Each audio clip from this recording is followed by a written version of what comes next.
그날 밤, 저는 처음으로 죽음이 무엇인지 알았습니다. 영하 20도의 칼바람이 뼈를 깎는 듯 몰아치던 새벽이었어요. 두만강 얼음 위에서 뒤를 돌아보는 순간 보위부 차량의 헤드라이트가 어둠을 갈랐습니다. 총소리가 울렸어요. 제 옆에서 얼음이 산산이 부서졌습니다. 아내가 제 손을 꽉 잡았습니다. 우리는 살기 위해 달렸어요. 아니, 진실을 지키기 위해 달렸습니다. 가슴에 품은 낡은 카메라 하나, 그 안에 담긴 필름 한 통. 그것이 우리가 목숨을 걸고 지켜야 할 전부였어요. 잠시만요. 구독과 좋아요는 이 이야기가 이어지는 가장 큰 힘이 됩니다. 댓글로 시청 중인 지역을 남겨주시면 감사의 마음을 전하겠습니다. 이제 그날의 이야기로 들어갑니다. 제 이름은 박진혁입니다. 평양 중구역에서 태어나 45년을 그곳에서 살았습니다. 김일성종합대학에서 핵물리학을 전공했어요. 박사 학위까지 받았습니다. 논문 주제는 핵분열 연쇄 반응 최적화였어요. 졸업하고 곧바로 영변 핵시설에 배치됐습니다. 15년간 그곳에서 일했어요. 연구원으로 시작해서 선임연구원까지 올라갔죠. 제 전공 분야는 핵탄두 소형화 기술이었습니다. 미사일에 탑재할 수 있는 크기로 만드는 거였어요. 북한의 핵심 프로젝트였습니다. 제 인생에서 가장 자랑스러운 순간이었어요. 당에서 인정받았고 동료들도 저를 존경했습니다. 아버지도 과학자셨어요. 할아버지도 그랬고요. 3대가 당을 위해 헌신한 집안이었습니다. 저는 그 전통을 이어가고 있었어요. 2023년 9월 15일이었습니다. 그날 오후 3시 실험이 성공했어요. 5년간 연구하던 핵탄두 소형화 프로젝트였습니다. 기존보다 30% 작은 크기로 만드는 데 성공했어요. 대륙간 탄도미사일에 탑재할 수 있는 크기였습니다. 동료들이 환호했어요. 저도 기뻤습니다. 정말 기뻤어요. 연구실 안은 축제 분위기였습니다. 사람들이 제 어깨를 두드리며 축하해줬어요. 장군님께서 기뻐하시겠다는 말들이 오갔습니다. 그날 저녁, 김정은 동지로부터 치아 전문이 왔어요. 제 이름이 직접 언급됐습니다. 박진혁 동무의 헌신적 연구를 높이 평가한다는 내용이었어요. 핵무력 강화에 기여했다고 했습니다. 손이 떨렸습니다. 최고 영도자께서 제 이름을 아신다니요. 동료 최승철이 제 옆으로 다가왔어요. 축하한다고 했습니다. 정말 축하한다고요. 최승철은 대학 동기였어요. 25년 지기였습니다. 함께 영변에서 10년을 일했어요. 그도 핵물리학 박사였습니다. 같은 팀에서 핵탄두 소형화 연구를 했어요. 그는 제 가장 친한 친구였습니다. 믿었어요. 정말 믿었습니다. 그날 밤 집에 돌아왔을 때 아내 수연이가 웃으며 맞이했어요. 소식을 들었다고 했습니다. 정말 대단하다고요. 딸 지은이도 달려왔어요. 18살 지은이는 평양 외국어대학 예비생이었습니다. 영어와 중국어를 유창하게 했어요. 자랑스러운 딸이었습니다. 우리 아빠가 제일 멋있다고 말하던 지은이었어요. 그날 밤 우리는 작은 축하 파티를 했습니다. 수연이가 준비한 된장찌개가 식탁에 올랐어요. 소박했지만 행복했습니다. 앞으로 더 좋은 일만 있을 거라고 아내가 말했어요. 저도 그렇게 믿었습니다. 하지만 그게 우리 가족의 마지막 평화로운 저녁이었어요. 일주일 후였습니다. 2023년 9월 22일 오전 10시, 당 과학기술부에서 호출이 왔어요. 즉시 출두하라는 내용이었습니다. 가슴이 철렁했어요. 뭔가 잘못됐구나. 본능적으로 느꼈습니다. 회의실에 들어갔을 때 5명이 앉아 있었어요. 당 간부들이었습니다. 가운데 앉은 사람이 서류를 펼쳤어요.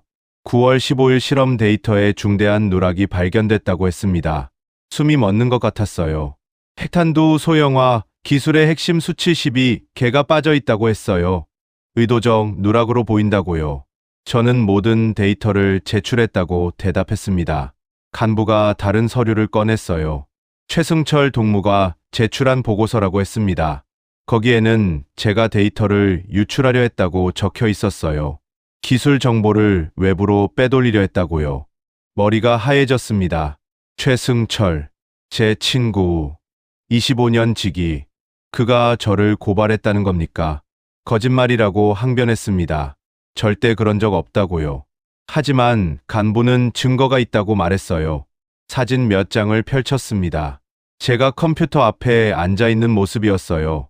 밤늦게 연구실에서 작업하던 때였습니다. 오전 2시 37분. 혼자 연구실에 있었다고 했어요. 핵탄두 설계 데이터를 USB에 복사하고 있었다고 했습니다. 연구를 마무리하고 있었다고 대답했습니다. 아니면 기술을 빼돌리고 있었을 거라는 말이 돌아왔어요. 가슴이 무너져 내렸습니다. 누명이었어요. 완벽한 누명. 최승철 동무가 우연히 발견해서 신고했다고 했습니다. 덕분에 국가 기밀 유출을 막았다고요. 회의실을 나올 때 복도에서 최승철을 마주쳤어요. 그가 작게 중얼거렸습니다. 미안하다고요. 자기도 살아야 한다고요. 저는 아무 말도 할 수 없었어요. 그저 그의 얼굴을 바라봤습니다. 25년을 함께한 친구였는데, 같은 연구를 했는데, 최승철은 제 눈을 피했어요. 그리고 고개를 숙인 채 지나갔습니다. 복도에 혼자 서 있었어요. 다리에 힘이 풀렸습니다. 벽에 기대야 했어요. 인생이 무너지는 소리가 들렸습니다. 핵탄두 소형화 기술, 5년간 쏟아부은 연구, 모든 게 최승철의 것이 되는 겁니다. 사흘 후 통보가 왔어요. 직위 해제, 당원 자격 정지, 영변 핵시설 출입 금지, 끝이었습니다. 15년 경력이 하루아침에 사라졌어요. 더 무서운 건 그 다음이었습니다. 연좌제, 가족까지 처벌받는 거였어요. 딸 지은이의 대학 입학이 취소됐습니다. 평양외국어대학 예비생 박지은, 입학 부적격 판정. 지은이가 울며 집에 돌아왔어요. 자기가 뭘 잘못했냐고 물었습니다. 왜 이렇게 되냐고요. 가슴이 찢어지는 것 같았어요. 18살 딸에게 해줄 말이 없었습니다. 아내 수연이도 병원에서 해임됐어요. 20년간 일하던 평양인민병원이었습니다. 반역자 가족은 인민을 돌볼 자격이 없다는 이유였어요. 우리 집 앞에 감시가 붙었습니다. 보위부 차량이 하루 종일 서 있었어요. 나가면 미행했고 들어오면 기록했습니다. 이웃들이 저희를 피했어요.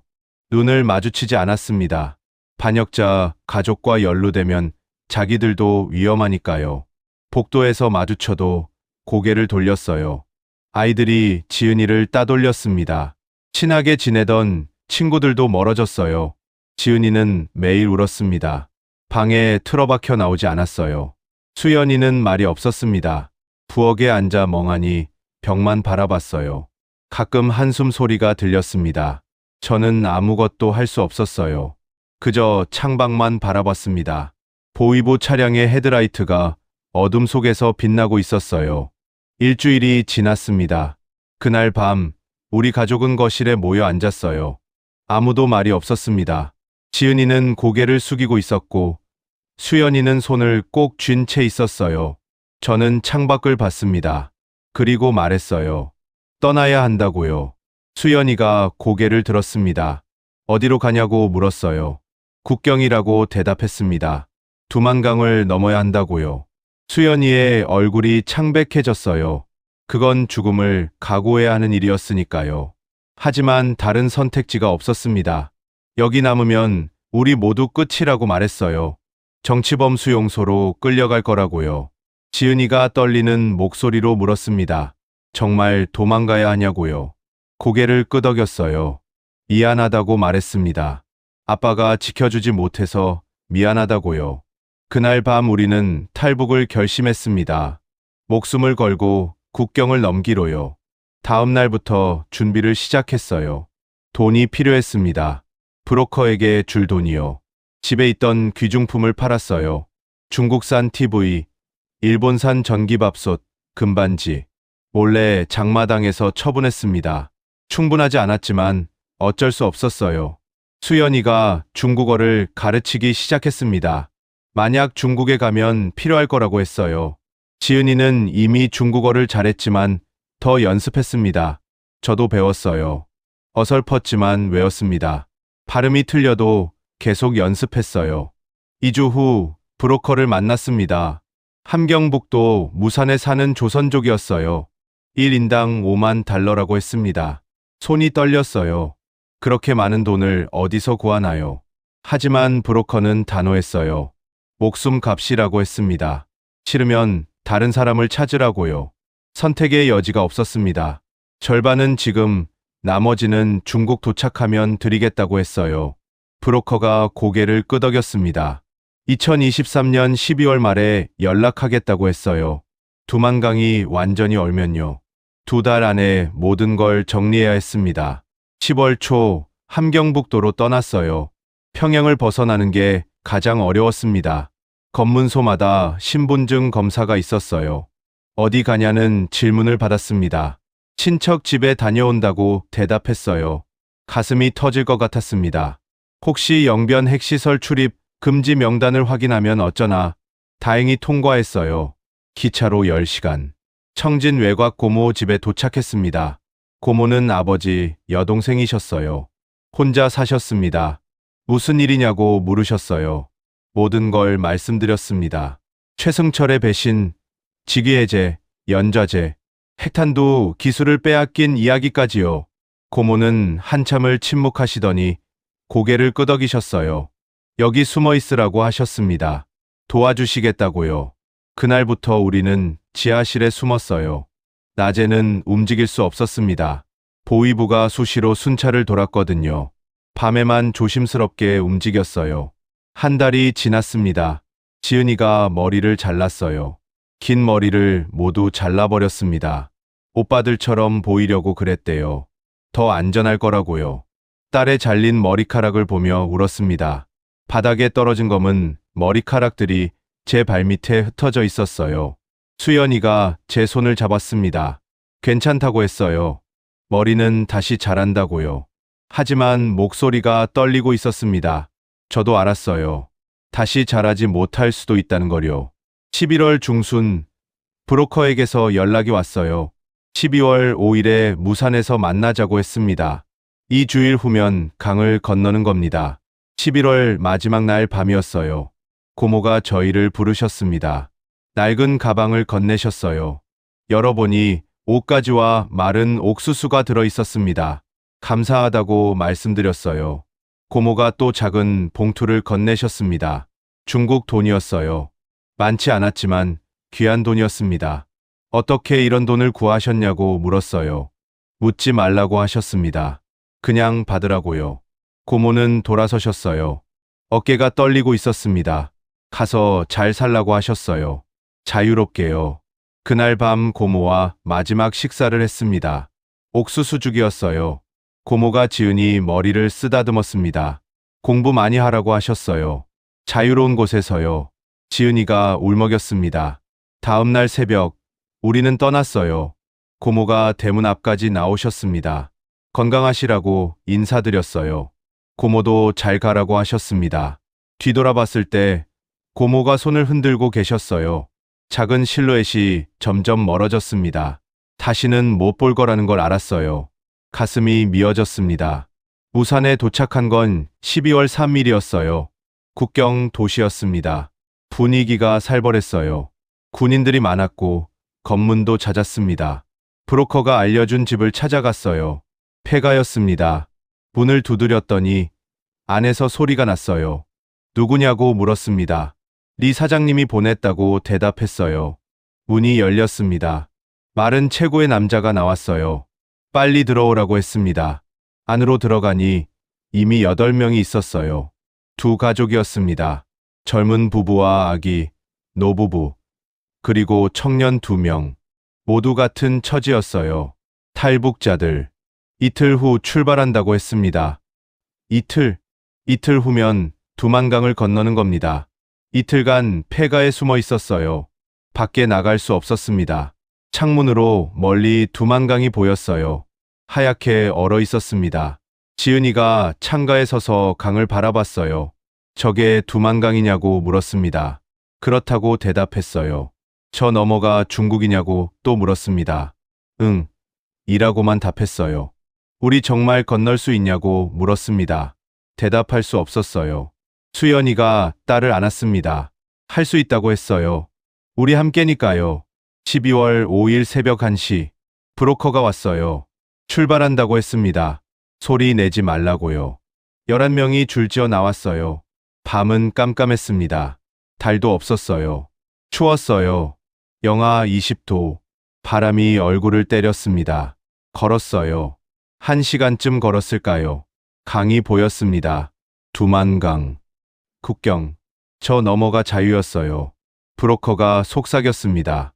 저기가 도하 지점이라고요. 한 명씩 천천히 건너라고요. 초소 불빛이 보이면 바로 엎드리라고 했습니다. 가슴이 터질 것 같았어요. 지은이가 먼저 강으로 내려갔습니다. 얼음 위에 발을 디뎠어요. 미끄러웠습니다. 천천히 걸었어요. 수연이가 그 뒤를 따랐고 제가 마지막이었습니다. 30m쯤 갔을 때였어요. 불빛이 번쩍였습니다. 초소 헤드라이트였어요. 브로커가 외쳤습니다. 엎드리라고요. 우리는 얼음 위에 엎드렸어요. 차가웠습니다. 뼈가 얼어붙는 것 같았어요. 불빛이 천천히 움직였습니다. 우리를 찾고 있었어요. 숨을 죽였습니다. 심장 소리가 귀에 들렸어요. 1분, 2분, 3분. 이 3분이 몇 년 같았습니다. 불빛이 다른 쪽으로 향했어요. 브로커가 다시 말했습니다. 지금이라고요. 빨리요. 다시 일어나 뛰었어요. 얼음이 깨지는 소리가 났습니다. 발밑에서요. 무서웠어요. 하지만 멈출 수 없었습니다. 지은이가 앞에서 뛰고 있었어요. 거의 다 왔습니다. 중국 땅이 10m 앞이었어요. 그때였습니다. 뒤에서 사이렌 소리가 울렸어요. 경비병들이었습니다. 탈북자라고 외쳤어요. 브로커가 소리쳤습니다. 뛰라고요. 절대 멈추지 말라고요. 총소리가 울렸습니다. 제 옆에서 얼음이 부서졌어요. 지은이가 비명을 질렀습니다. 수연이가 넘어졌어요. 달려가서 일으켰습니다. 괜찮다고 했어요. 빨리 가자고요. 다시 뛰었습니다. 총소리가 계속됐어요. 뒤에서 비명 소리가 들렸습니다. 누군가 맞은 겁니다. 하지만 돌아볼 수 없었어요. 앞만 보고 뛰었습니다. 숨이 턱까지 찼어요. 다리가 후들거렸습니다. 하지만 멈출 수 없었어요. 드디어 강둑에 도착했습니다. 중국 땅이었어요. 지은이를 밀어 올렸습니다. 수연이도 올라갔어요. 저도 기어 올랐습니다. 뒤를 봤어요. 강 건너편에 경비병들이 서 있었습니다. 총을 겨누고 있었어요. 하지만 쏘지 않았습니다. 국경선을 넘을 수 없었으니까요. 우리는 살았어요. 두만강을 건넜습니다. 자유를 향해 첫걸음을 뗀 겁니다. 3명이 얼음장 같은 진흙탕에 쓰러져 숨을 헐떡였어요. 온몸이 얼어붙은 것 같았습니다. 하지만 이건 시작에 불과했어요. 진짜 지옥은 지금부터였습니다. 중국 땅에 발을 디딘 순간 안도감보다 공포가 먼저 왔습니다. 우리는 살았지만 안전하지 않았어요. 뒤에서 경비병들의 목소리가 들렸습니다. 욕설과 협박이 강을 건너 날아왔어요. 하지만 그들은 국경선을 넘을 수 없었습니다. 브로커가 우리를 재촉했어요. 빨리 움직여야 한다고요. 중국 변방대가 올 수 있다고 했습니다. 우리는 비틀거리며 일어났어요. 온몸이 젖어 있었습니다. 옷이 얼어붙기 시작했어요. 영하 20도의 추위 속에서 젖은 옷은 죽음을 의미했습니다. 산속으로 기어 들어갔어요. 가시덤불이 얼굴을 긁었습니다. 지은이가 넘어졌어요. 일으켜 세웠습니다. 수연이는 이를 악물고 걷고 있었어요. 1시간쯤 걸었을까요? 작은 오두막이 보였습니다. 브로커가 준비해 둔 곳이었어요. 문을 열고 들어갔습니다. 난로가 있었어요. 불을 피웠습니다. 따뜻한 기운이 퍼졌어요. 우리는 난로 앞에 주저앉았습니다. 옷을 벗어 말렸어요. 브로커가 마른 옷을 가져다 줬습니다. 갈아입었어요. 비로소 숨을 쉴 수 있었습니다. 브로커가 물었습니다. 다친 곳은 없냐고요. 수연이가 발목을 만졌어요. 삐끗한 것 같다고 했습니다. 강을 건널 때 넘어지면서 다쳤나 봤어요. 붓기 시작했습니다. 하지만 병원에 갈 수 없었어요. 우리는 불법 체류자였으니까요. 브로커가 말했습니다. 여기서 이틀 쉬라고요. 그 다음 연길로 간다고요. 거기서 한국 대사관 사람을 만날 수 있다고 했습니다. 고개를 끄덕였어요. 이틀만 버티면 됩니다. 첫날 밤은 잠을 잘 수 없었어요. 바람 소리만 들려도 가슴이 철렁했습니다. 혹시 중국 공안이 오는 건 아닌가? 혹시 북한 보위부가 국경을 넘어온 건 아닌가? 온갖 상상이 머릿속을 스쳤어요. 지은이는 제 옆에 붙어서 떨고 있었습니다. 무섭다고 했어요. 저도 무서웠습니다. 하지만 괜찮다고 말해줬어요. 이제 안전하다고요? 거짓말이었습니다. 우리는 아직 안전하지 않았어요. 수연이가 창밖을 바라보고 있었습니다. 평양 생각을 하고 있었나 봐요. 우리가 살던 아파트, 딸과 함께 웃던 거실, 된장찌개 끓이던 부엌, 모두 버리고 왔습니다. 돌아갈 수 없는 곳이 됐어요. 새벽녘이 되어서야 잠이 들었습니다. 깨어보니 낮이었어요. 해가 중천에 떠 있었습니다. 브로커가 죽을 끓여놨더군요. 옥수수죽이었습니다. 뜨거웠어요. 한 숟가락 떠서 입에 넣었습니다. 목으로 넘어가는 게 느껴졌어요. 살아있다는 걸 실감했습니다. 지은이도 먹었어요. 천천히 떠먹었습니다. 수연이는 잘 먹지 못했어요. 발목이 많이 부어 있었습니다. 걱정됐습니다. 하지만 어쩔 수 없었어요. 참아야 했습니다. 오후에 브로커가 나갔어요. 주변을 살피러 간다고 했습니다. 중국 공안이 수색하는지 확인하러요. 우리는 오두막에 남았습니다. 문을 잠그고 숨죽이고 있었어요. 시간이 천천히 흘렀습니다. 1시간, 2시간, 3시간. 브로커가 돌아오지 않았어요. 불안했습니다. 혹시 잡힌 건 아닐까? 혹시 우리를 버린 건 아닐까? 온갖 생각이 들었어요. 해가 지기 시작했습니다. 어두워졌어요. 그때 문 두드리는 소리가 났습니다. 심장이 멎는 것 같았어요. 누구냐고 묻지 못했습니다. 목소리를 낼 수 없었어요. 다시 문을 두드렸습니다. 브로커의 목소리가 들렸어요. 안심했습니다. 문을 열었어요. 브로커가 들어왔습니다. 얼굴이 굳어 있었어요. 문제가 생겼다고 했습니다. 중국 공안이 국경 지역을 수색하고 있다고 했어요. 어젯밤 탈북자 10여 명이 강을 건넜다는 정보를 입수했답니다. 마을마다 검문을 하고 있다고요. 우리는 여기서 더 숨어야 한다고 했습니다. 며칠이나요? 일주일, 어쩌면 더 걸릴 수도 있다고요. 가슴이 답답했습니다. 일주일, 그 시간 동안 우리는 이 좁은 오두막에 갇혀 있어야 했어요. 하지만 선택의 여지가 없었습니다. 밖에 나가면 잡히니까요. 잡히면 북송입니다.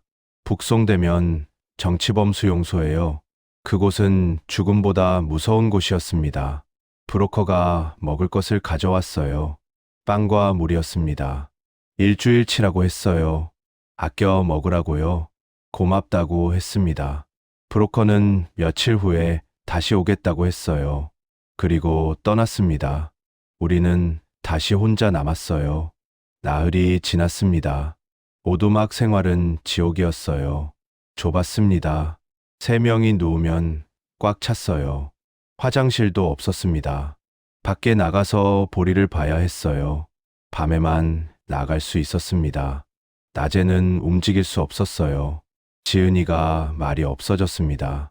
구석에 웅크리고 앉아 있었어요. 16살 딸이 겪기엔 너무 가혹한 일이었습니다. 수연이의 발목은 더 심해졌어요. 퍼렇게 멍이 들었습니다. 걷기 힘들어 보였어요. 하지만 참고 있었습니다. 신음소리 하나 내지 않았어요. 저는 창틈으로 밖을 봤습니다. 눈이 내리기 시작했어요.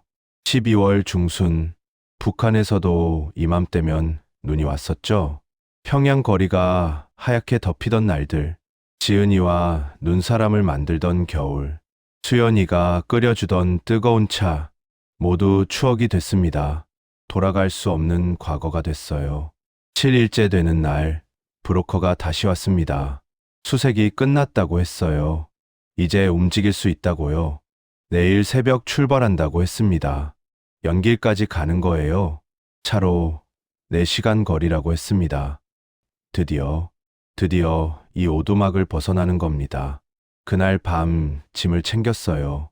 가진 게 별로 없었습니다.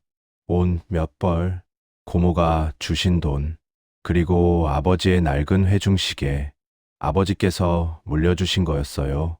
유일하게 가져온 유품이었습니다. 열어봤습니다. 아직 작동했어요. 째깍째깍 소리가 들렸습니다. 시간은 흐르고 있었습니다. 우리를 기다려주지 않았어요. 다음 날 새벽 4시 출발했습니다. 브로커의 차를 탔어요.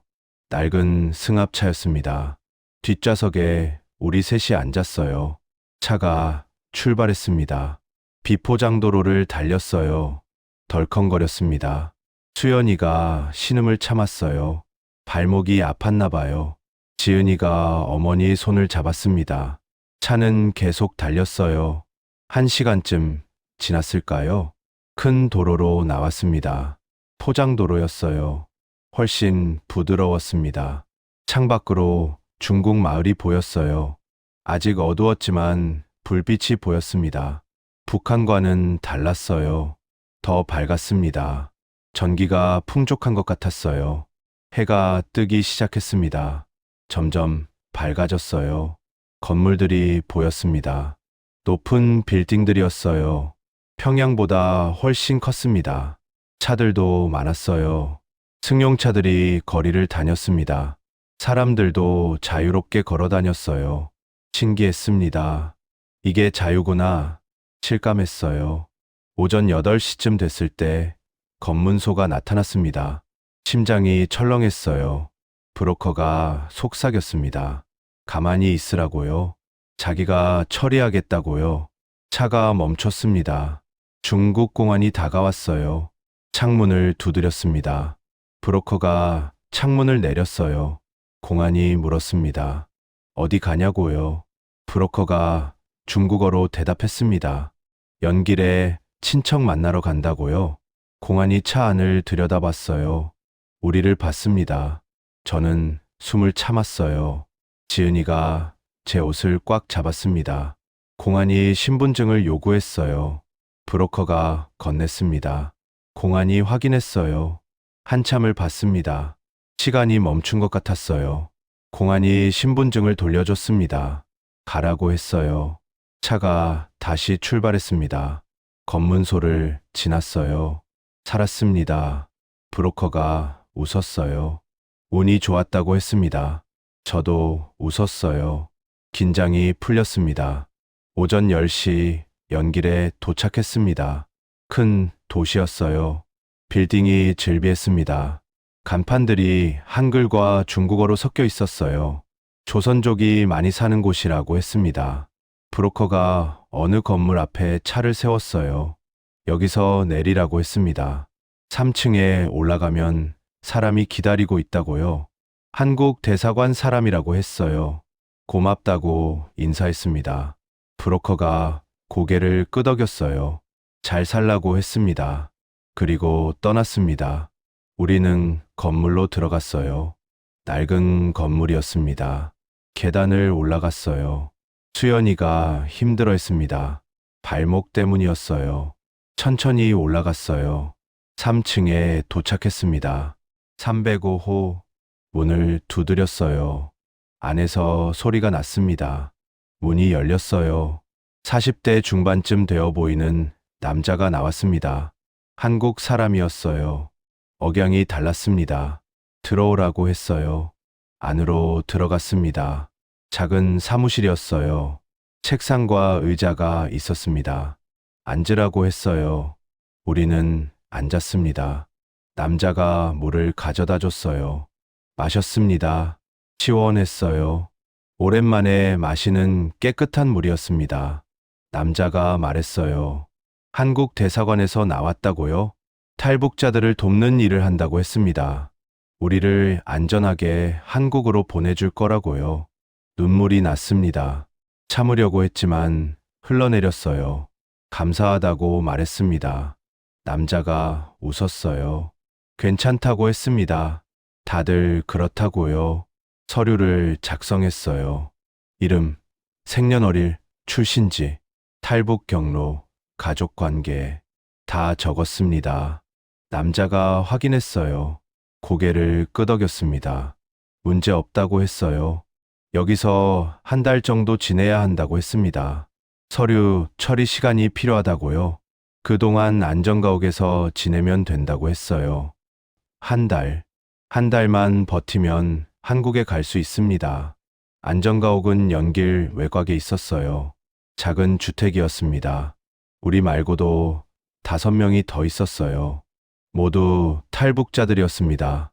젊은 여자 둘, 나이 든 부부, 그리고 20살쯤 되어 보이는 청년, 다들 비슷한 사연을 가지고 있었어요. 배신, 박해, 두려움, 도망. 우리는 같은 아픔을 나눴습니다. 방을 배정받았어요. 작은 방이었지만 깨끗했습니다. 침대가 있었어요. 일주일 만에 제대로 된 침대였습니다. 누웠습니다. 편했어요. 지은이도 누웠습니다. 금방 잠들었어요. 수연이는 발목에 파스를 붙였습니다. 관리인이 가져다 준 거였어요. 조금 나아 보였습니다. 저는 창밖을 봤어요. 중국 거리가 보였습니다. 자유로운 사람들이 걸어 다녔어요. 웃고 떠들고 장사하고 평범한 일상이었습니다. 우리도 곧 저렇게 살 수 있을까요? 한국에 가면요. 기대가 됐습니다. 동시에 두려웠어요. 낯선 땅에서 어떻게 살아야 할까? 우리를 받아줄까? 온갖 생각이 들었습니다. 일주일이 지났어요. 안전가옥 생활에 익숙해졌습니다. 규칙이 있었어요. 밖에 나가지 말 것, 큰 소리 내지 말 것, 낯선 사람과 대화하지 말 것, 지켰습니다. 우리는 조용히 지냈어요. 다른 탈북자들과 이야기를 나눴습니다. 젊은 여자 중 하나가 함경북도 출신이었어요. 지은이와 나이가 비슷했습니다. 둘이 친해졌어요. 가끔 둘이 방 구석에서 속삭이곤 했습니다. 무슨 얘기를 하는지 몰랐지만 지은이가 웃었어요. 일주일 만에 처음 보는 웃음이었습니다. 다행이었어요. 나이 든 부부는 평양 출신이었습니다. 할아버지는 옛날 당 간부였다고 했어요. 숙청당했다고 했습니다. 이유도 모른 채요. 할머니가 우셨습니다. 평생을 당에 바쳤는데 버림받았다고요. 마음이 아팠습니다. 우리 모두 같은 처지였어요. 배신당한 사람들, 버림받은 사람들, 도망친 사람들. 하지만 살아남은 사람들이기도 했습니다. 2주일이 지났어요. 대사관 사람이 다시 왔습니다. 서류 처리가 잘 되고 있다고 했어요. 조금만 더 기다리라고요. 2주일 후면 출발할 수 있다고 했습니다. 2주일? 2주일만 더 버티면 됩니다. 그날 밤이었어요. 한밤중에 문 두드리는 소리가 났습니다. 심장이 철렁했어요. 관리인이 급하게 말했습니다. 중국 공안이 온다고요. 제보가 들어왔다고요. 숨어야 한다고 했습니다. 집 뒤편에 비밀 공간이 있었어요. 바닥을 들어 올리면 지하실이 나왔습니다. 우리는 서둘러 내려갔어요. 8명 모두요. 좁았습니다. 숨도 제대로 쉴 수 없었어요.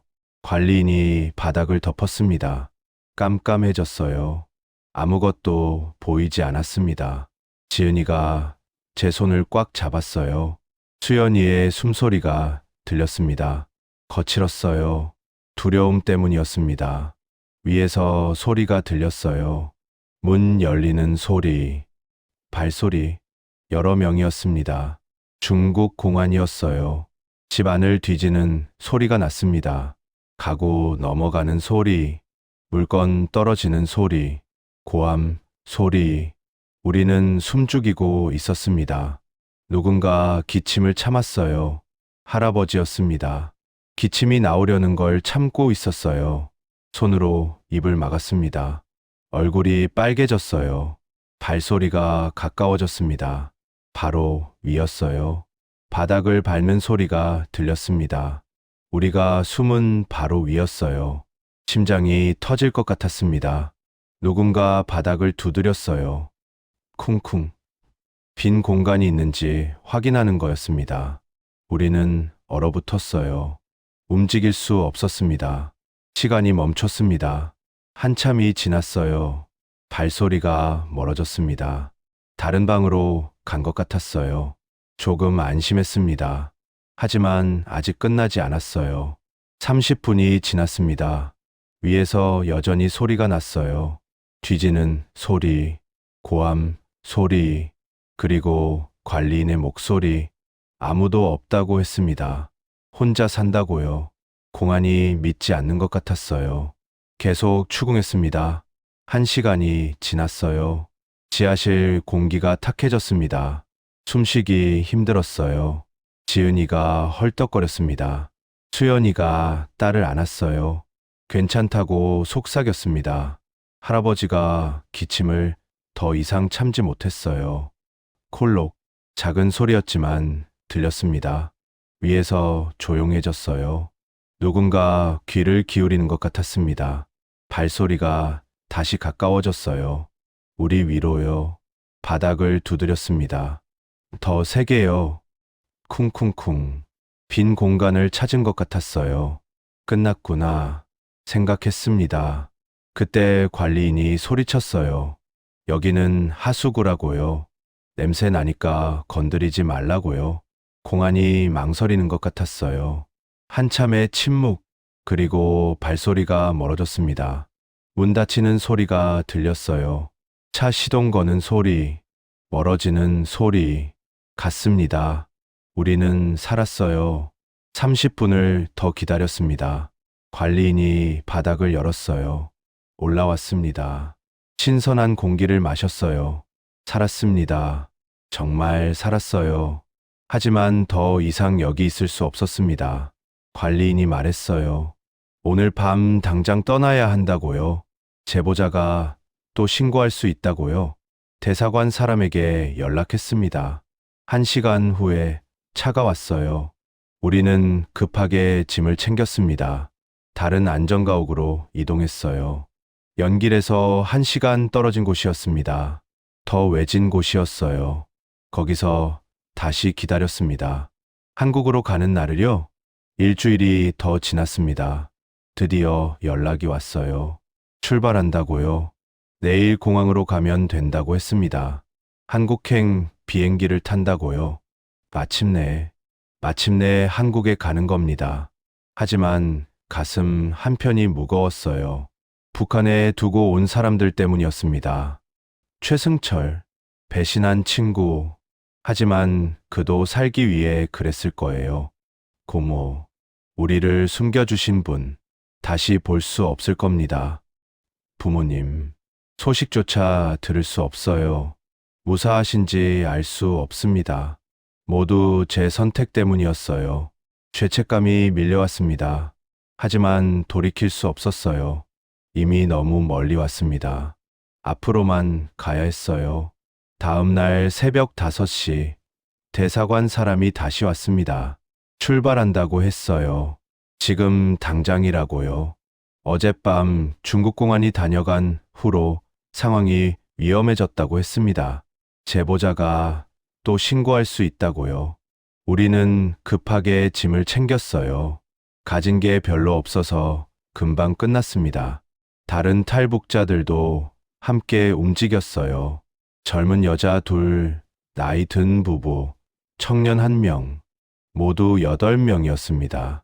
밖으로 나왔어요. 어두웠습니다. 아직 해가 뜨기 전이었어요. 승합차 2대가 기다리고 있었습니다. 나눠 탔어요. 우리 가족은 첫 번째 차에 탔습니다. 차가 출발했어요. 어디로 가는지 물었습니다. 대사관 사람이 대답했어요. 태국이라고요. 태국까지 가야 한국행 비행기를 탈 수 있다고 했습니다. 중국에서는 직접 갈 수 없다고요. 태국이요. 얼마나 걸리냐고 물었습니다. 일주일에서 열흘이라고 했어요. 순조롭게 가면요. 가슴이 답답했습니다. 아직 멀었어요. 차는 연기를 벗어나 남쪽으로 향했습니다. 비포장도로를 달렸어요. 덜컹거렸습니다. 수연이가 신음을 참았어요. 발목이 아직 낫지 않았거든요. 지은이가 어머니의 손을 잡았습니다.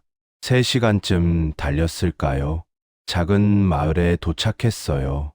차가 멈췄습니다. 여기서 잠시 쉰다고 했어요. 내렸습니다. 조선족 마을 같았어요. 한글 간판이 보였습니다. 작은 식당으로 들어갔어요.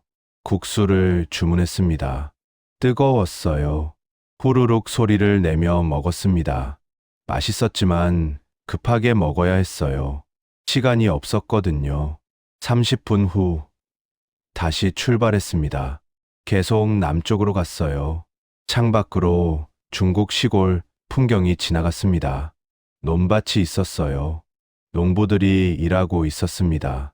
평화로워 보였어요. 하지만 우리는 평화롭지 않았습니다.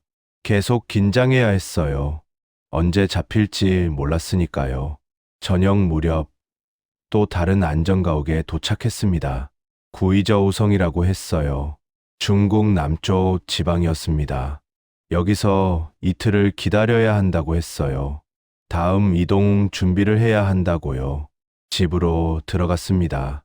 연길 안전가옥보다 컸어요. 방도 더 많았습니다. 우리 가족에게 방 하나를 배정해 줬어요. 짐을 풀었습니다. 침대에 앉았어요. 피곤했습니다. 온몸이 무거웠어요. 수연이가 바닥에 주저앉았습니다. 발목을 만졌어요. 많이 부어 있었습니다. 약이 필요했어요. 관리인에게 말했습니다. 약국에서 파스를 사왔어요. 붙여드렸습니다. 수연이가 작게 신음했어요. 아팠나 봐요. 미안했습니다. 제 선택 때문에 고생하는 거였어요. 이틀을 기다렸습니다. 그동안 다른 탈북자들과 이야기를 나눴어요. 젊은 여자 중 하나가 말했습니다. 자기는 함경북도 청진 출신이라고요. 1년 전에 탈북했다고 했습니다. 중국에서 1년을 숨어 지냈대요. 브로커를 찾는데 시간이 걸렸다고요. 힘들었다고 했습니다. 정말 힘들었다고요. 나이 든 할아버지가 말했습니다. 자기는 평양에서 당 간부였다고요. 숙청당했다고 했습니다. 이유도 모른 채요. 할머니가 울었어요. 평생을 당에 바쳤는데 버림받았다고요. 목이 메었습니다. 우리 모두 같은 처지였어요.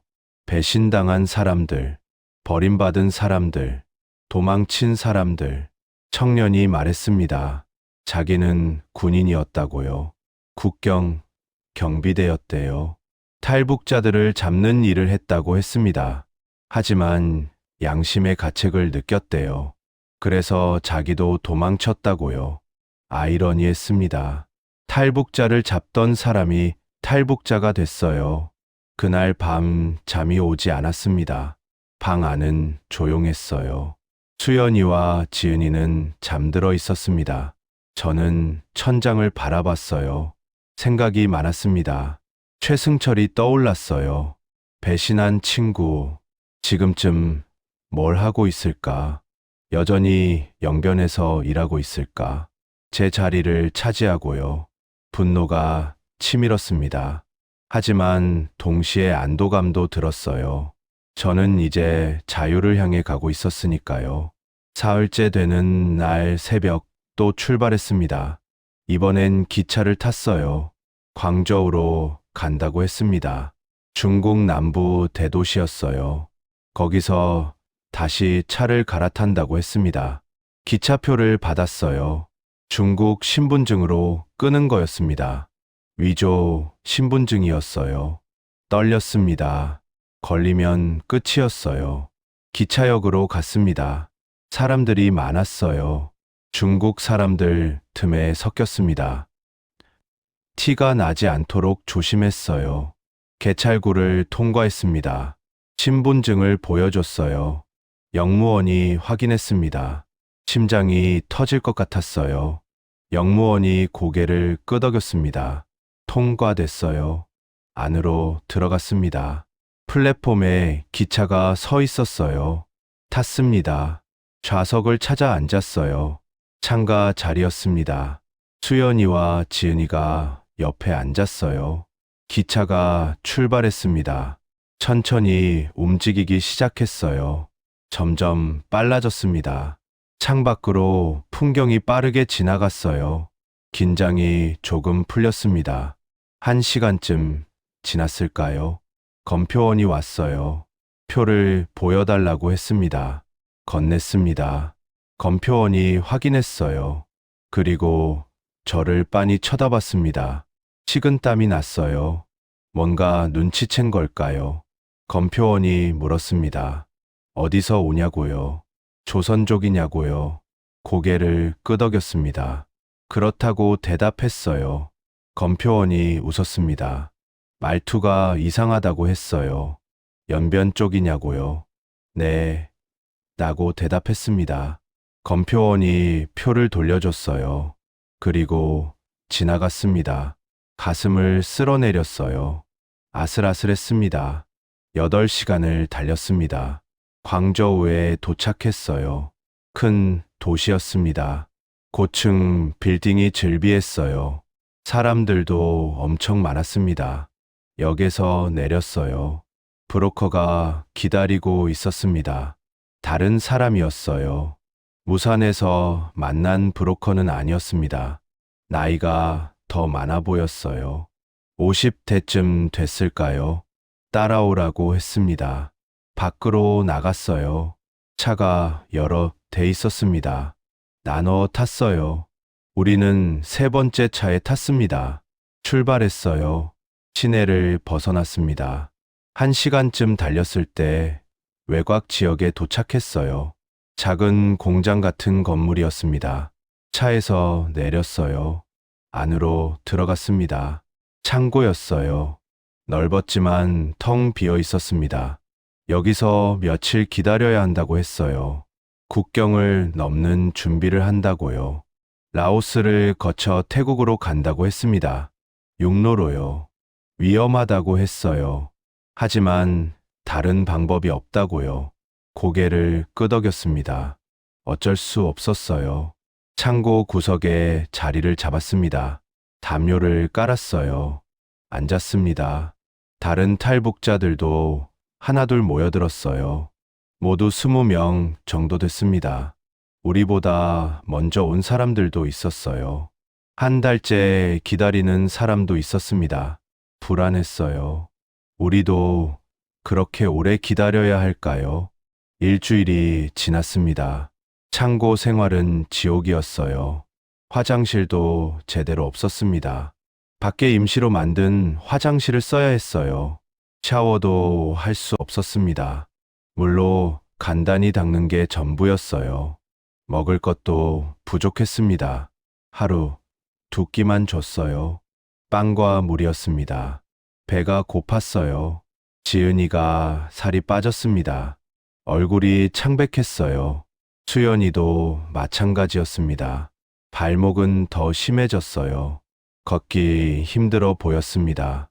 약도 떨어졌어요. 브로커에게 말했습니다. 약을 구해달라고요. 브로커가 고개를 저었어요. 지금은 안 된다고요.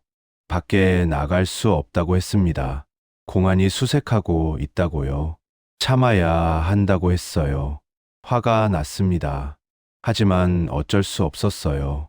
열흘째 되던 날, 브로커가 왔습니다. 내일 출발한다고 했어요. 드디어 이 지옥을 벗어나는 겁니다. 하지만 기쁘지 않았어요. 두려웠습니다.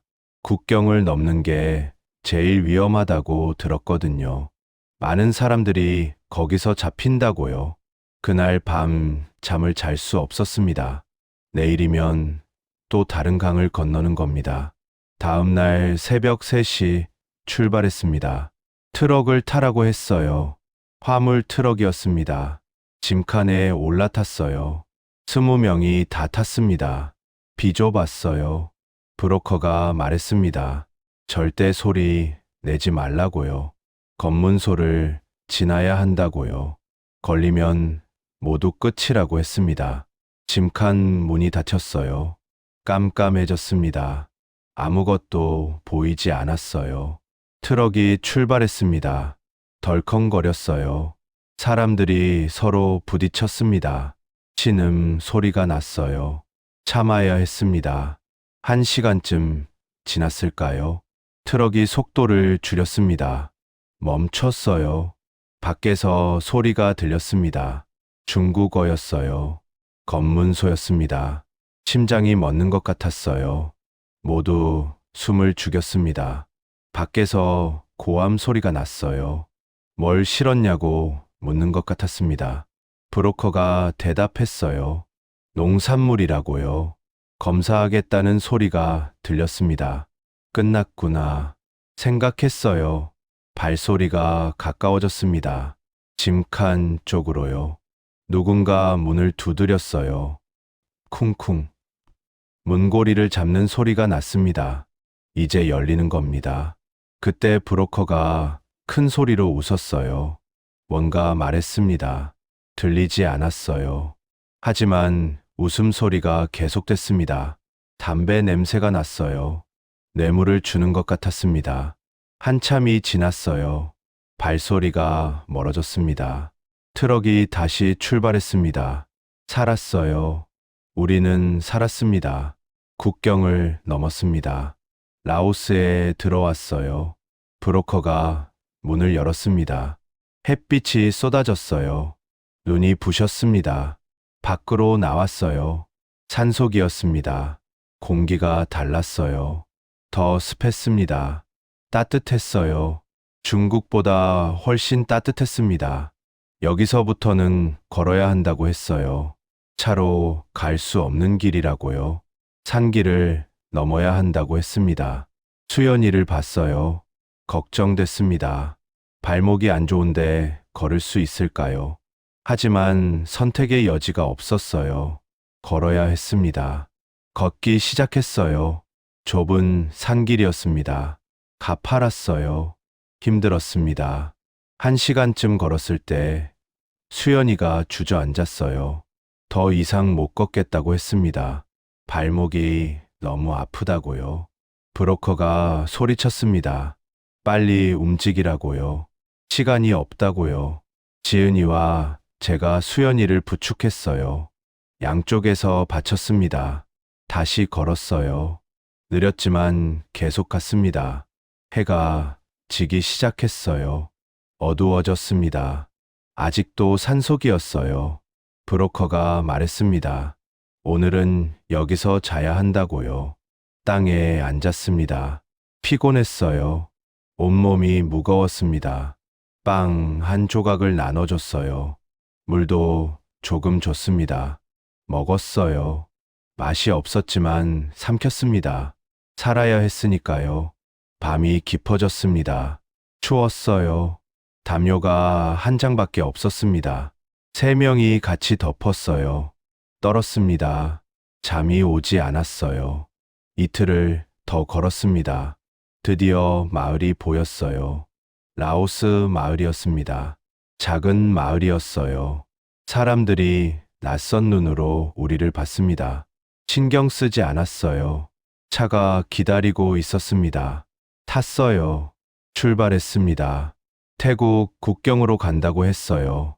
3시간쯤 걸린다고요. 창밖을 봤습니다. 라오스 풍경이 지나갔어요. 논밭이 있었습니다. 소들이 밭을 갈고 있었어요. 평화로워 보였습니다. 저녁 무렵 국경에 도착했어요. 메콩강이었습니다. 강 넘어가 태국이라고 했습니다. 배를 타야 한다고요. 작은 보트가 있었어요. 탔습니다. 비좁았어요. 20명이 다 타니 가라앉을 것 같았습니다. 보트가 출발했어요. 엔진 소리가 요란했습니다. 강을 건넜어요. 20분쯤 걸렸습니다. 태국 쪽에 도착했어요. 내렸습니다.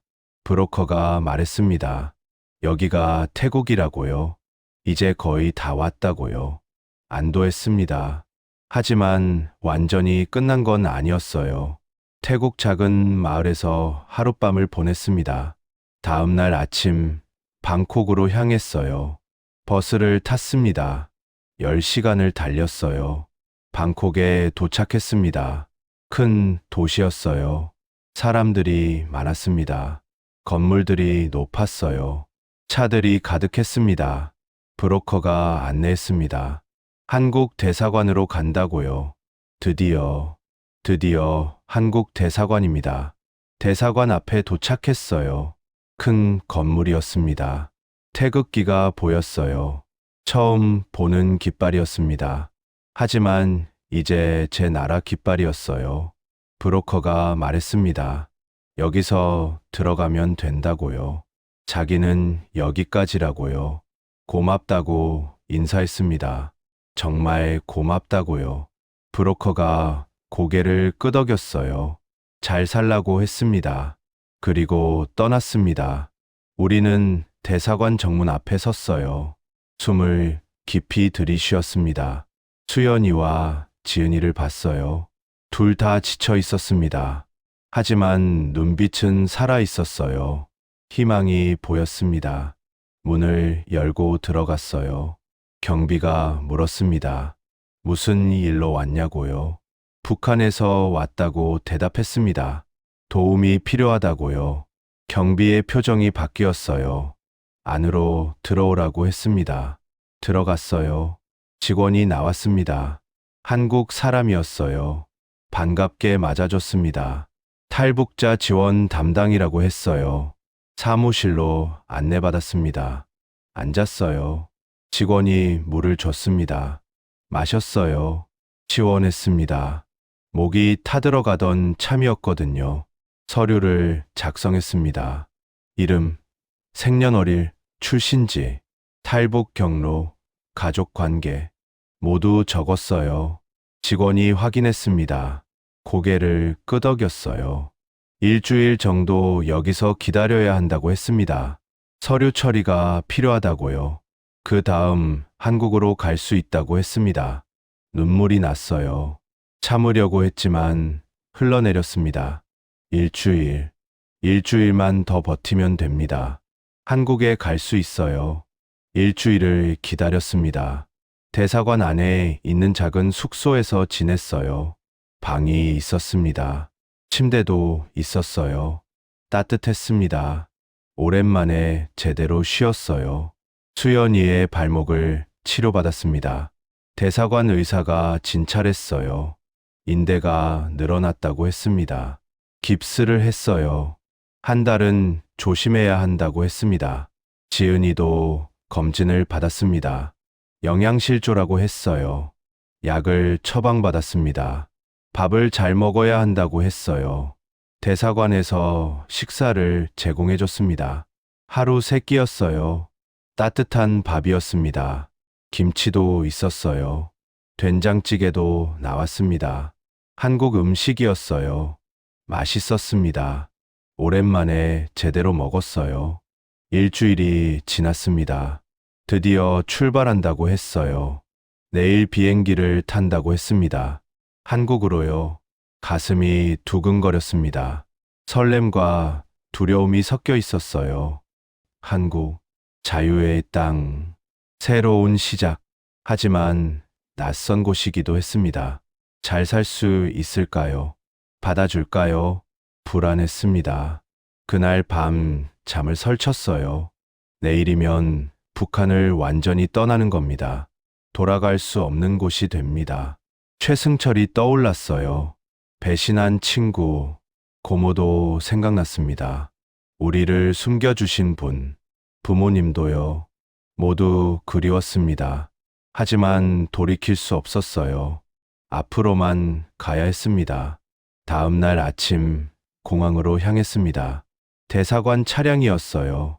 방콕 공항에 도착했습니다. 엄청 컸어요.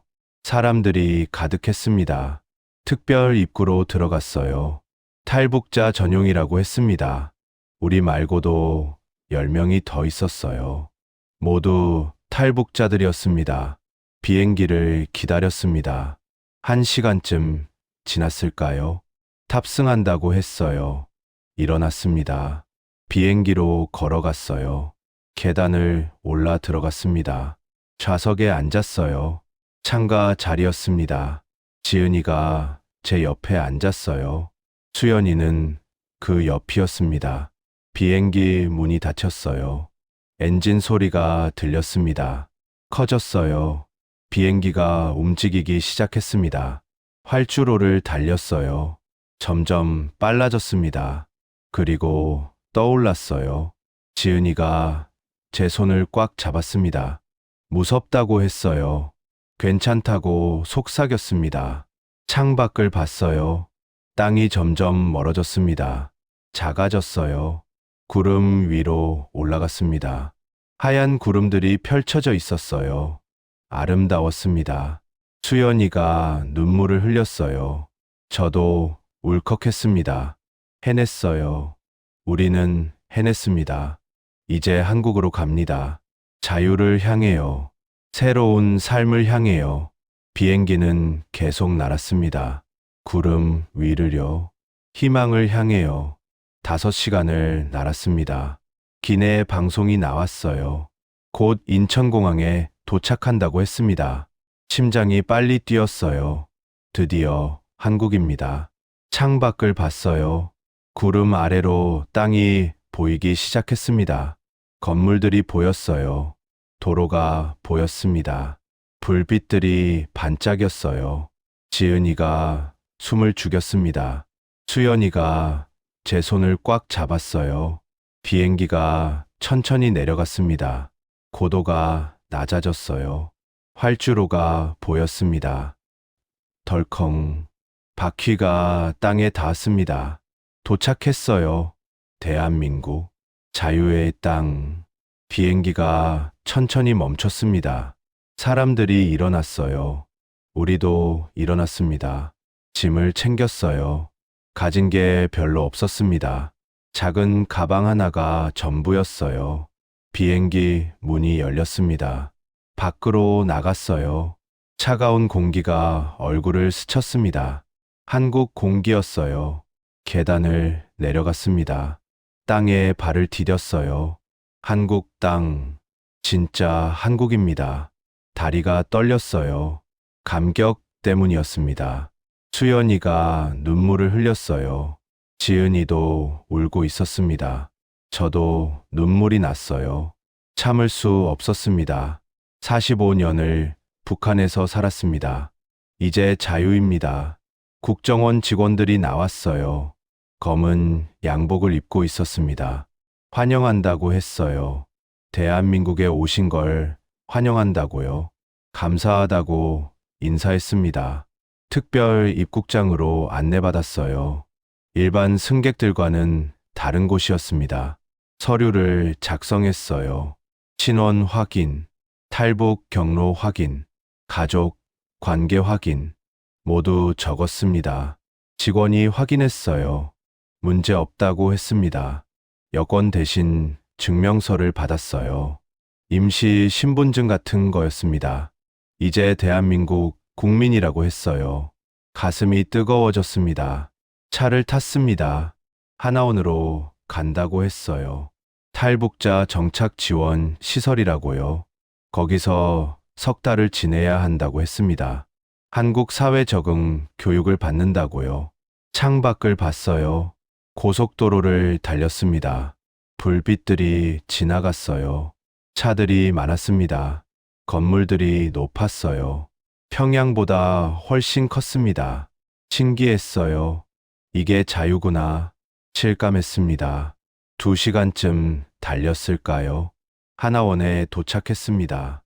경기도 안성이라고 했어요. 큰 건물이었습니다. 담장이 둘러쳐져 있었어요. 들어갔습니다. 직원들이 나와서 맞이했어요. 환영한다고 했습니다. 방을 배정받았어요. 우리 가족이 함께 쓸 수 있었습니다. 작았지만 깨끗했어요. 침대가 3개 있었습니다. 화장실도 있었어요. 따뜻했습니다. 짐을 풀었어요. 가방을 열었습니다. 옷 몇 벌, 아버지의 회중시계, 그게 전부였어요. 시계를 꺼내봤습니다. 여전히 작동했어요. 째깍째깍 소리가 들렸습니다. 시간은 흐르고 있었어요. 우리의 새로운 시간이요. 다음 날부터 교육이 시작됐습니다. 아침 7시에 기상했어요. 점호를 했습니다. 식당으로 갔어요. 탈북자들이 많았습니다. 100여 명은 되어 보였어요. 다들 비슷한 표정이었습니다. 불안과 기대가 섞인 얼굴. 아침을 먹었어요. 한식이었습니다. 김치, 된장찌개, 계란말이. 맛있었어요. 오랜만에 제대로 된 식사였습니다. 8시에 강의실로 갔어요. 첫 수업은 한국어 교육이었습니다. 북한 억양을 고치는 거였어요.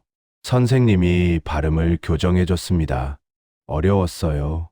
45년간 쓰던 말투를 바꾸는 게 쉽지 않았습니다. 오후에는 한국 사회 이해 수업이었어요. 민주주의에 대해 배웠습니다. 선거, 투표, 표현의 자유. 북한에서는 상상도 못한 것들이었어요. 자본주의도 배웠습니다.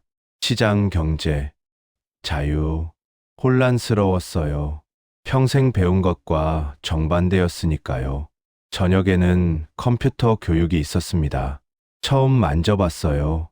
마우스를 움직이는 것도 낯설었습니다. 키보드도 어려웠어요. 하지만 배워야 했습니다. 한국에서 살려면 필요하니까요. 일주일이 지났습니다. 조금씩 익숙해졌어요.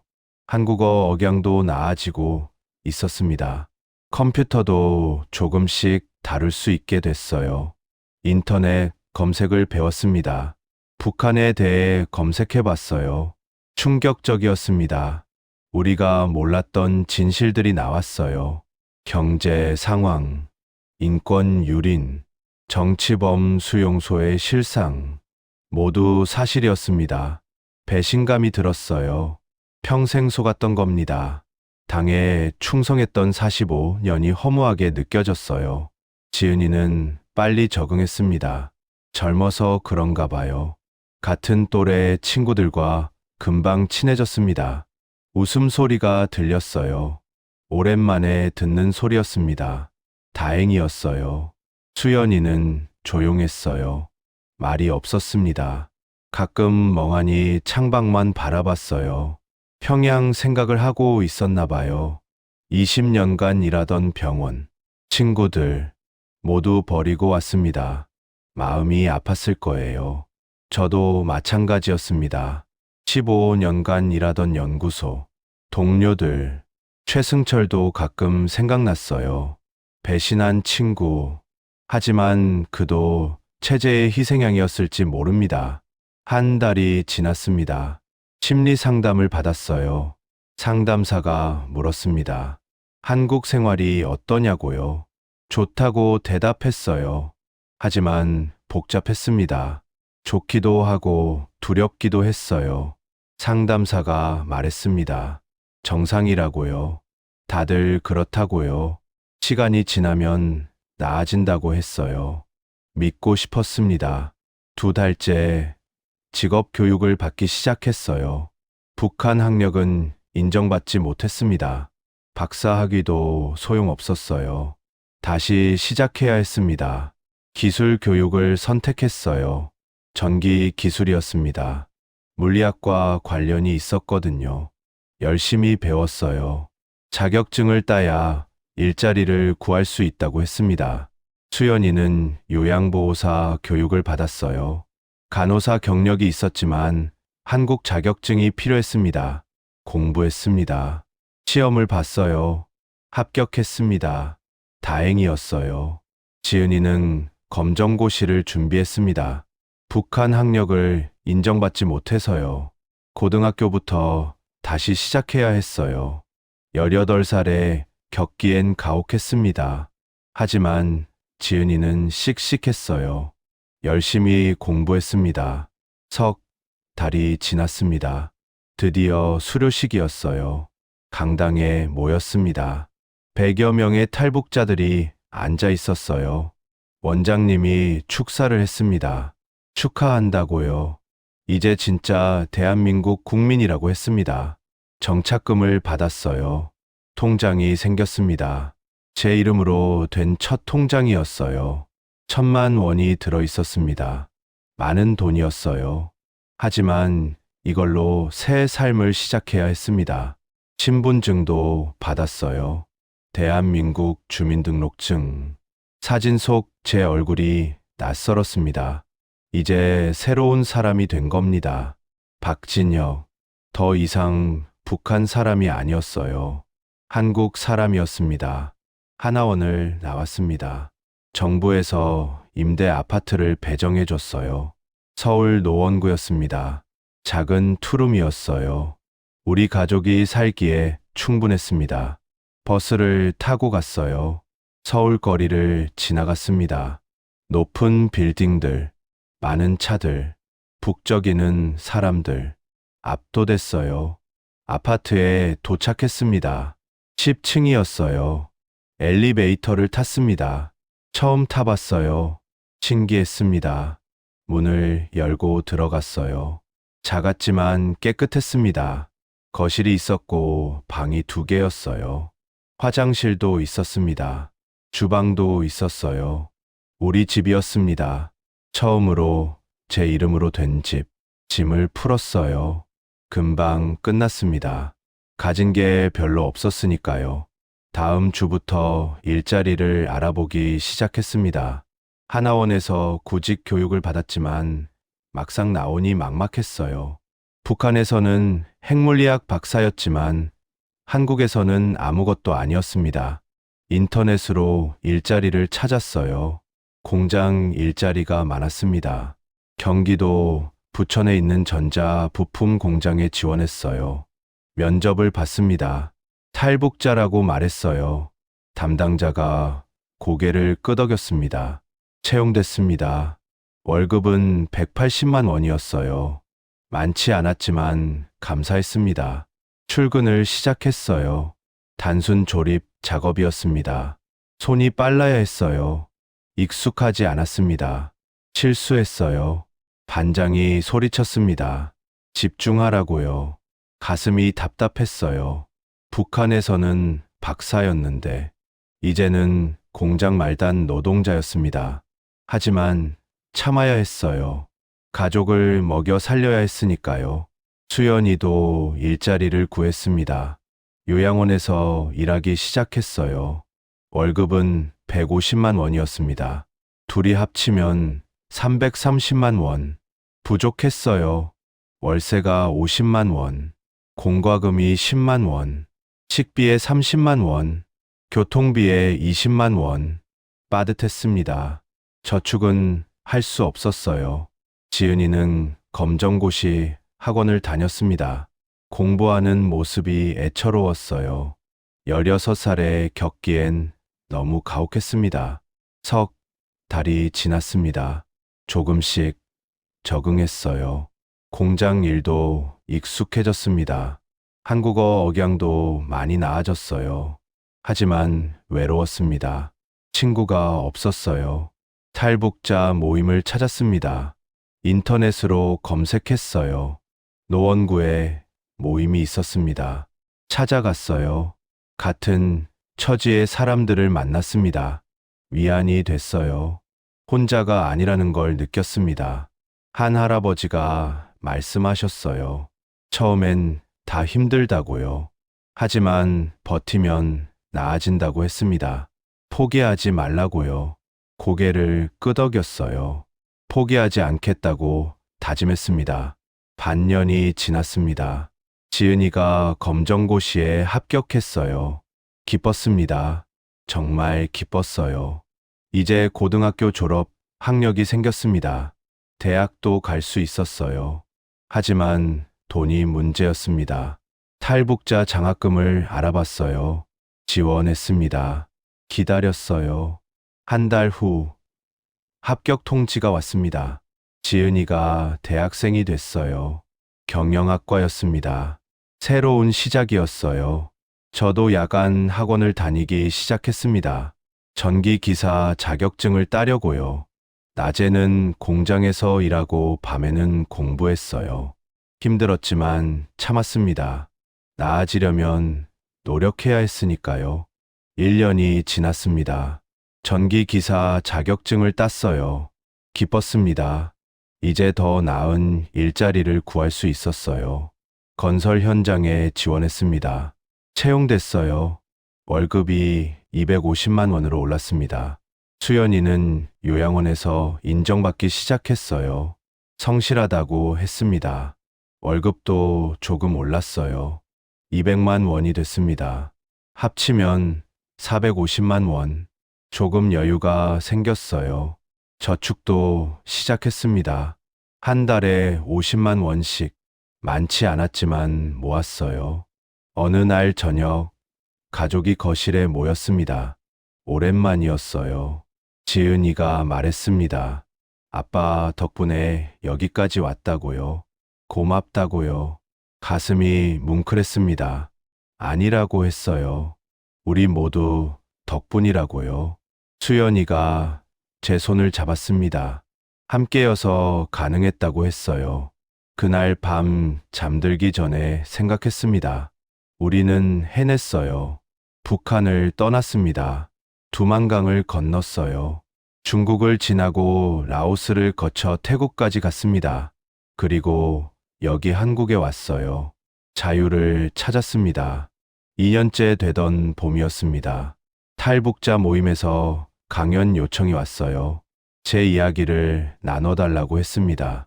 고민했어요. 떠올리고 싶지 않은 기억들이었거든요. 하지만 하기로 했습니다. 누군가에게 도움이 될 수 있다면요. 강연 날이 왔어요.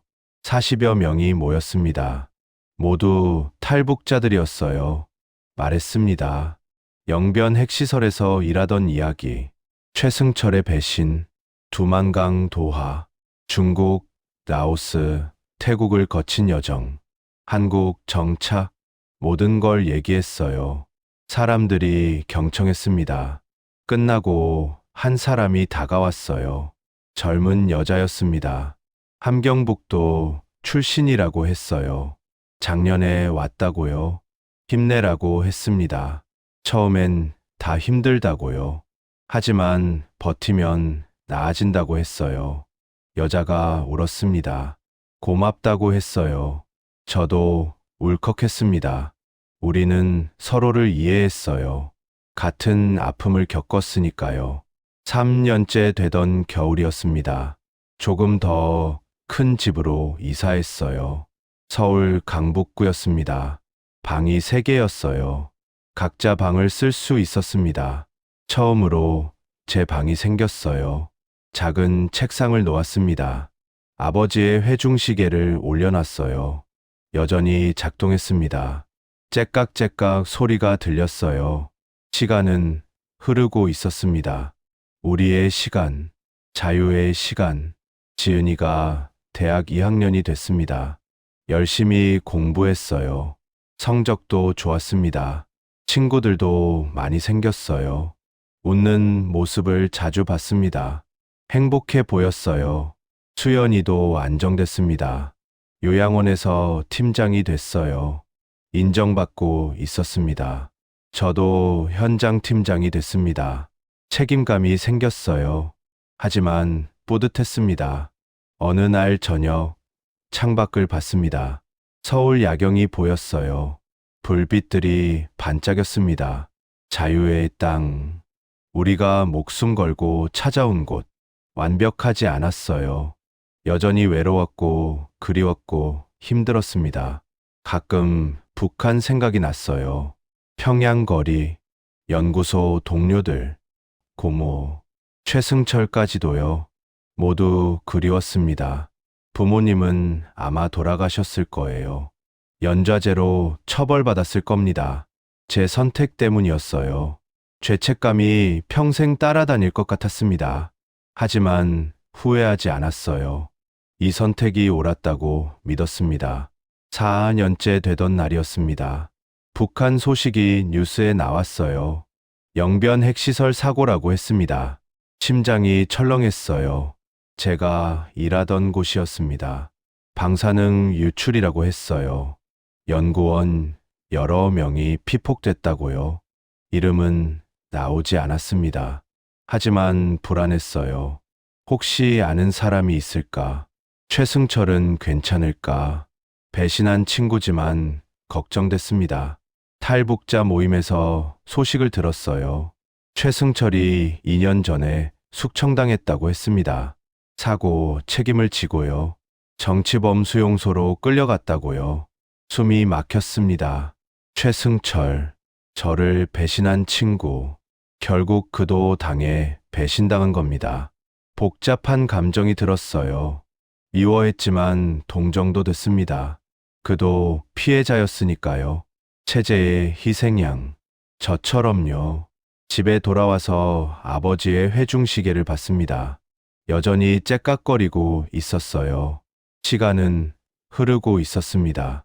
모든 게 변하고 있었어요. 하지만 우리는 살아 있었습니다. 그게 중요했어요. 5년째 되던 여름이었습니다. 지은이가 대학을 졸업했어요. 취업도 했습니다. 무역회사였어요. 중국 무역 담당이라고 했습니다. 중국어를 잘해서 뽑혔다고요. 자랑스러웠습니다. 졸업식에 갔어요. 지은이가 학사모를 썼습니다. 웃고 있었어요. 행복해 보였습니다. 수연이가 눈물을 흘렸어요. 저도 울컥했습니다. 여기까지 오느라 힘들었어요. 하지만 해냈습니다. 우리는 해냈어요. 저녁에 외식을 했습니다. 삼겹살집이었어요. 고기를 구워 먹었습니다. 맛있었어요. 지은이가 말했습니다. 행복하다고요. 한국에 와서 정말 잘했다고요. 아빠, 결정이 옳았다고요. 가슴이 뜨거워졌습니다. 그날 밤 집에 돌아왔습니다. 거실에 앉았어요. 3명이 둘러앉았습니다. 아무 말 없이 서로를 바라봤어요. 5년이 지났습니다. 두만강을 건넌지요. 많은 것이 변했어요. 우리는 이제 한국 사람이었습니다. 자유로운 사람들이었어요. 하지만 북한에서의 삶을 잊을 수 없었습니다. 그것도 우리의 일부였으니까요. 지금도 가끔 꿈을 꿉니다. 두만강을 건너는 꿈, 총소리가 들리는 꿈, 얼음이 깨지는 꿈, 깨어나면 식은땀이 나 있어요. 하지만 창밖을 보면 안심합니다. 여기는 서울이니까요. 자유로운 땅이니까요. 완벽하지 않습니다. 여전히 힘들고 외롭고 그립습니다. 북한에 두고 온 사람들이 생각나요. 고모, 부모님, 동료들, 최승철까지도요.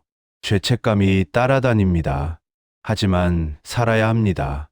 우리는 자유를 찾았으니까요. 그리고 혼자가 아니에요. 가족이 있습니다. 함께할 사람들이 있어요. 탈북자 모임의 친구들, 같은 아픔을 나눈 사람들. 우리는 서로를 의지합니다. 이제 시작입니다. 진짜 삶이 시작되는 거예요. 자유로운 땅에서 함께 두만강을 건넌 그날, 우리는 목숨을 걸었습니다. 진실을 지키기 위해, 자유를 찾기 위해, 그리고 우리는 해냈어요. 아직 완벽하지 않습니다. 앞으로도 힘들 거예요. 하지만 괜찮습니다. 우리는 함께니까요. 자유니까요. 살아있으니까요. 새로운 시작, 지금부터 시작합니다.